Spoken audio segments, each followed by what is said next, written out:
Bismillahirrahmanirrahim. Elhamdulillahi rabbil alamin wassalatu wassalamu ala ashrafil anbiya wal mursalin sayyidina Muhammadin wa ala alihi wa sahbihi ajma'in. Bismillahil azim walhamdulillahi ala dinil islam wa ala tawkil iman wa ala hidayatir rahman.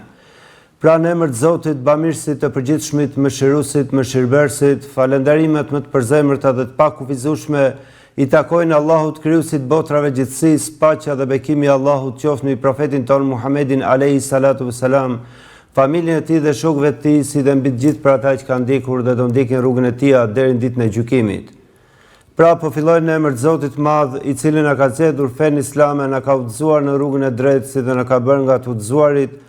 dhe shpresojmë që të jemi të udhëzuar deri në çastet e fundit të jetës sonë dhe t'i lutemi Allahut të madhëruar të na shpërblejë me mirësitë e kësaj bote dhe të botës së përtejme, me parajs, me xhenet, ashtu siç na ka premtuar në Kur'anin famlar dhe fisnik. Para se të fillojmë me mesazhin e urimit me rastin e festës së shenjtë të Kurban Bayramit, dua të bëj me dije të gjithë besimtarët muslimanë se nesër, pra ditën e premte, më datën 6 qershor të vitit 2025, në orën 6:15 kjo festë kurorzohet me faljen e namazit të festës së Kurban Bayramit. Festa e këtij viti erdhi që të ringjallë shpresat e besimtarëve musliman e t'i forcojë ata më tepër në besnikërinë dhe përkushtimin ndaj të Madhit Zot. Kjo festë erdhi që të begatojë shpirtat dhe mendjet tona, që të krijojë një atmosferë mirëkuptimi, mirësjellje, devocioni, një atmosferë bujarie e pajtimi, duke na emancipuar në mendime dhe veprat tona. Kjo festë ka për qëllim kryesor devotshmërinë e njeriut, pastrimin e tij shpirtëror dhe edukimin e tij me vlera dhe aspirata të larta njerëzore. Kjo festë na nxit që të jemi gjithmonë të gatshëm të bëhemi më human dhe udhërhyes për të mirën e përgjithshme për fe e atë. Festa e Kurban Bayramit karakterizohet me sinqeritet, devotshmëri,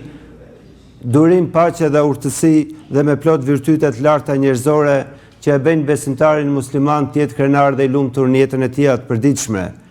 Prandaj le të përpiqemi sa më shumë me qëllim që të shfrytëzojmë begatitë e kësaj feste nëpërmjet adhurimit tonë të sinqert ndaj të Madhit Zot, tolerancës dhe të mirëkuptimit e të ndihmës sonë reciproke.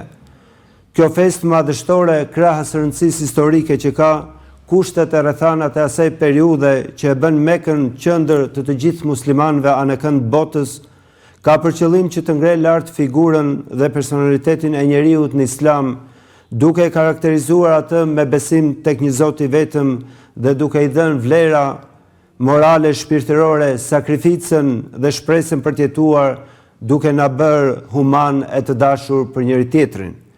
Dhe për gjitha këto vlera kaq të larta e lutim Allahun e madhëruar që të na drejtojë me shpirt e me zemër në këtë qendër të rëndësishme shpirtërore drejt së cilës drejtohemi çdo kohë me lutjet dhe namazin ton. Me këtë rast mesazhi i urimit drejtuar mbar besimtarëve musliman është gëzuar nga mot festën e Kurban Bayramit. Së fundi i lutem Zotit që kjo festë të sjellë në familjen e çdo shqiptari paqe, qetësi dhe harmoni. Zoti fuqiplot begatoft popullin, vendin dhe kombin ton, paqe, mirësi e begati, dhe Zoti ja u pranoft të gjitha adhurimet e tjera.